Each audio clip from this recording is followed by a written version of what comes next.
Interpretação do Evangelho segundo Mateus, capítulo 22. O Evangelho redivivo.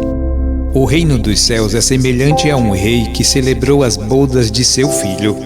Enviou os seus servos a chamar os convidados para a festa, e eles não quiseram vir. Assim está realmente acontecendo. Os mais avançados estão sendo chamados para o reino dos céus e para as bodas de Cristo, mas, com raras exceções, ninguém aceita o convite.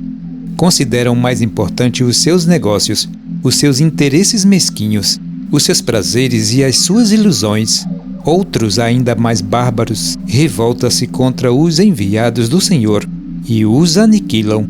Indo aqueles servos pelos caminhos, reuniram todos os que encontraram, maus e bons, e a sala nupcial ficou cheia de convivas. Hoje o convite para as bodas de Cristo é dirigido a todos. O caminho da iniciação está aberto para todos, bons ou maus. Todos são chamados ao entendimento espiritual e à emancipação da consciência. Basta aceitar o convite e preparar-se com a veste nupcial. O corpo espiritual que se organiza com os éteres superiores do corpo vital.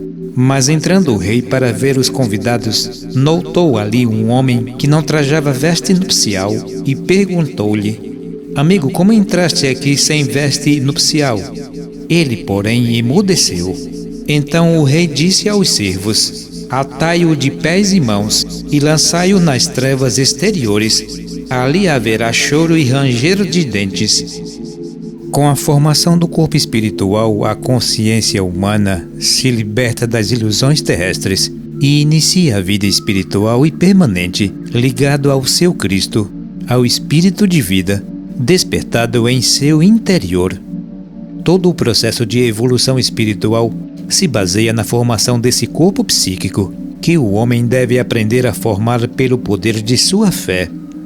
Os corpos internos que os poderes divinos que lhe proporcionam não podem ser mantidos e conservados sem um ponto de apoio e fixação.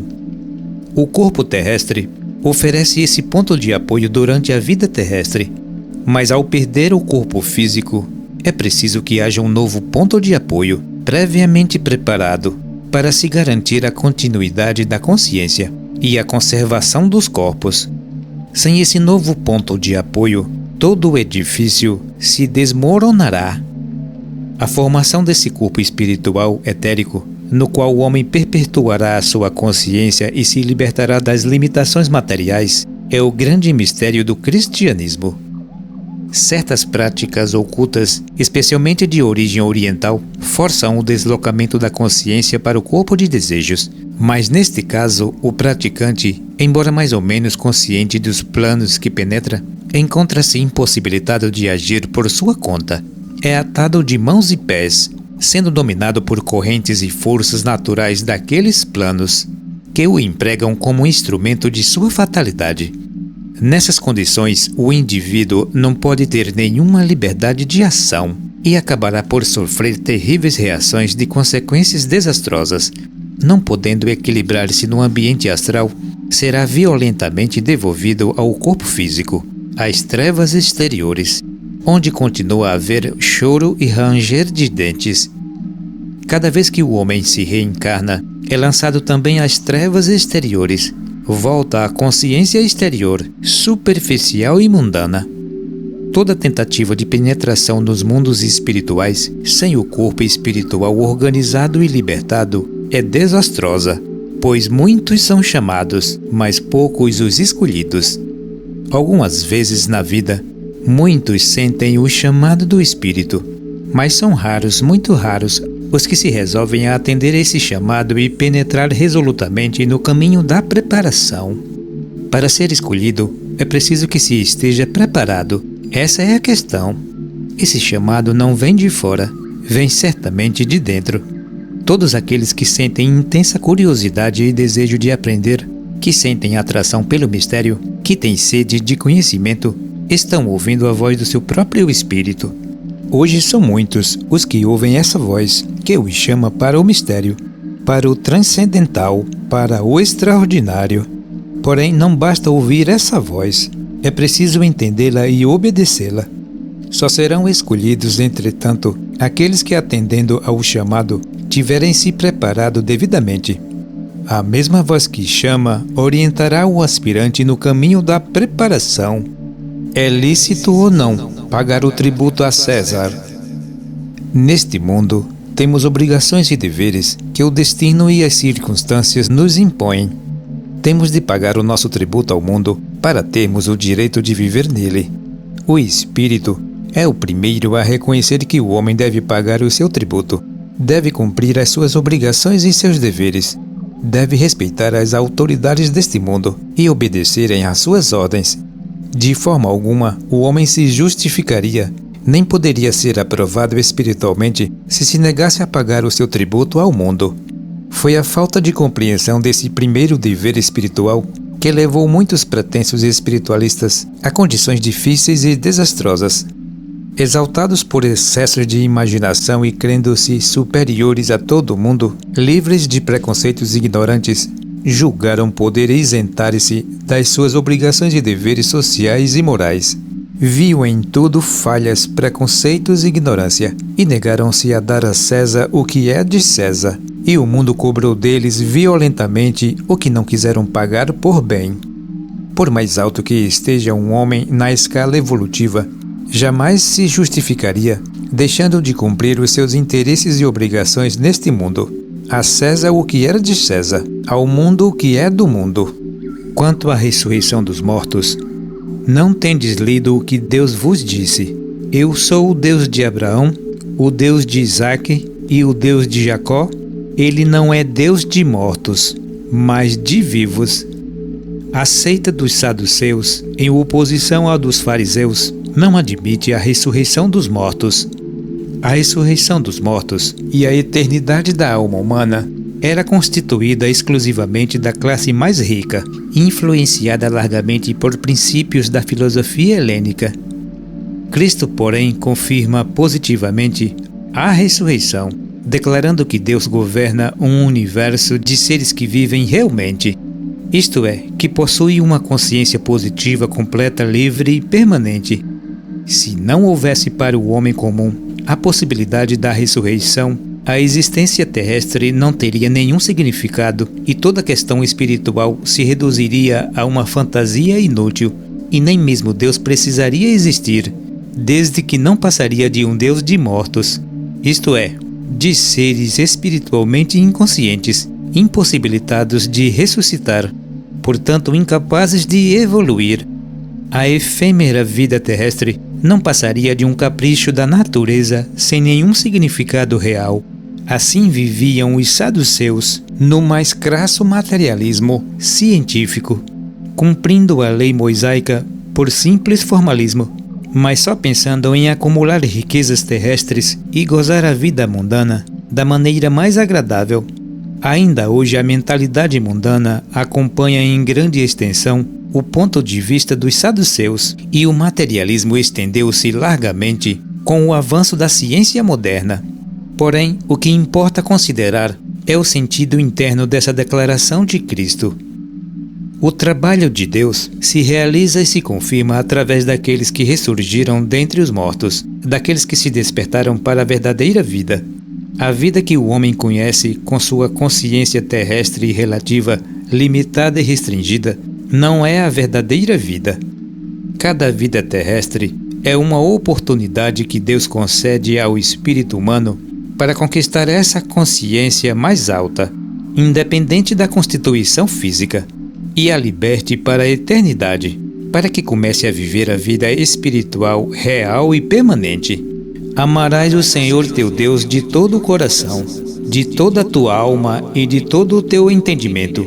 Este é o grande e primeiro mandamento. O segundo, semelhante a este, é: amarás ao teu próximo como a ti mesmo. Destes dois mandamentos depende toda a lei e os profetas. Amarás ao Senhor teu Deus. Note-se bem que o Evangelho de Mateus emprega um adjetivo positivo de imensa significação aqui. O adjetivo teu. Em cada homem existe verdadeiramente um espírito, um Deus interno, que lhe pertence exclusivamente, o seu Criador, o seu Senhor. O homem é a criação do seu próprio espírito, uma entidade viva, parte do grande Deus universal. Dentro do homem reside o seu Deus, o seu legítimo Senhor, que não só o criou, como o sustenta em todos os momentos de sua existência, e não poderia nunca afastar-se dele, porque o ama divinamente. Embora a consciência humana ainda não possa sentir e perceber a divina presença do seu próprio espírito, ele sempre está presente, suportando todas as condições e sofrendo com o homem todas as situações. Cada existência terrestre é uma tentativa que faz o espírito humano para conquistar uma consciência livre e independente que possa imortalizar-se com ele. O homem é essa consciência que deve ligar-se ao seu Criador e imortalizar-se ou parecer. Porém, a consciência se liberta numa constituição terrestre, restringida e limitada, sujeita à influência do ambiente mundano, às sugestões e preconceitos da mentalidade materialista e falsa do mundo que o cerca desde o berço. Brota a consciência num organismo ainda incompleto, negativo e indefeso, extremamente sensível ao ambiente, e lentamente se completa, sem poder escapar um momento da influência pesada da mentalidade mundana. Ao complementarem-se os veículos de expressão do homem, o que ocorre aos 21 anos mais ou menos, a sua consciência já está tão dominada pelas ilusões e fantasias do mundo que não lhe é mais possível nem mesmo ouvir a voz do seu espírito, do seu Criador e do seu Deus. A consciência humana é livre, e nem mesmo o espírito interno pode forçá-la ou impedir a sua liberdade. Não pode obrigar a consciência terrestre a obedecê-lo. Esse é o problema cruciante do espírito humano. Criou uma constituição humana para que nela brotasse uma consciência livre, da qual ele tem necessidade, a fim de tornar-se uma entidade espiritual completa e independente. Mas a consciência terrestre deixa-se envolver e dominar pela influência mundana, identifica-se com as condições terrestres, torna-se escrava das condições externas, das ilusões da forma, e assim dificilmente poderá ouvir a voz do seu Criador. E quando a ouve, não lhe dá maior valor, nega-se a atendê-la. Essa é a tragédia do espírito humano, que tem de sujeitar-se à consciência terrestre, dentro da constituição que criou, e essa consciência não o ouve, não o atende, e nem mesmo o a conhece. No segundo grande mandamento, se ensina que o homem deve amar o seu próximo como a si mesmo. Aqui há duas coisas importantes a considerar. Na primeira, que é preciso notar bem, recomenda-se que amemos o próximo, isto é, aqueles que estão perto de nós, que nos rodeiam, que estão a qualquer momento em contato conosco. É com o nosso próximo que temos de treinar o amor e aprender a amar. Ouve-se muitas vezes falar em amor à humanidade, mas o nosso amor pela humanidade deve começar pelo amor ao próximo. Não se aprende a amar senão exercitando o amor, e só se pode exercitar o amor com aqueles que nos rodeiam. O amor, como todas as capacidades humanas, desenvolve-se com o exercício. É somente com o nosso próximo, com aqueles que estão em contato conosco, que podemos treinar o amor. A mais triste realidade deste mundo é que o homem ainda não aprendeu a amar. Confundimos amor com desejo e com apego. O amor terrestre é tão mesclado de interesses pessoais e mesquinhos, tão exclusivista, que perde suas principais características, que são a impersonalidade, a dedicação e o altruísmo. O amor terrestre é absorvente, apegado, ciumento e escravizador. Amamos aqueles que correspondem aos nossos interesses, que nos agradam, que estão de acordo conosco, que aceitam os nossos caprichos, que nos louvam e nos consideram.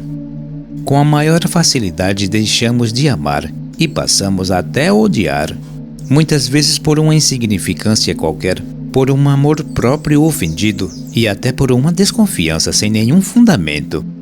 Prova-se com isso que não sabemos nem mesmo o que é o amor. É por isso que todo o cristianismo se baseia nesse princípio, o amor. E todo o ensino de Cristo tem por principal finalidade ensinar o homem a amar e estimulá-lo a corrigir essa sua maior deficiência. Em realidade, o homem só ama a si mesmo, e o pouco amor que oferece aos outros tem sempre um fundo de egoísmo, de interesse pessoal. Quando Cristo mencionou esse segundo mandamento, amarás ao teu próximo como a ti mesmo, sabia bem que aí estava a chave de todos os problemas humanos. Quando o homem aprender a amar o seu próximo como a si mesmo, todas as questões humanas se resolverão facilmente e teremos uma nova idade de ouro, de paz, de felicidade e de segurança. O aspirante deve compreender-se de que só o amor poderá chegar a qualquer realização. Não há outro caminho. É preciso, em primeiro lugar, desenvolver a capacidade de amar com absoluto empenho e determinação. Sem o desenvolvimento dessa capacidade, não há maiores possibilidades. A maior demonstração de que se aprendeu a amar é chegar a amar até os nossos inimigos, aqueles que não nos amam. Como dizem com razão os evangelhos, para aprender a amar precisamos treinar com o nosso próximo. Temos que nos exercitar em expandir os nossos sentimentos e externá-los em atos de amor, de amizade, de simpatia e de altruísmo.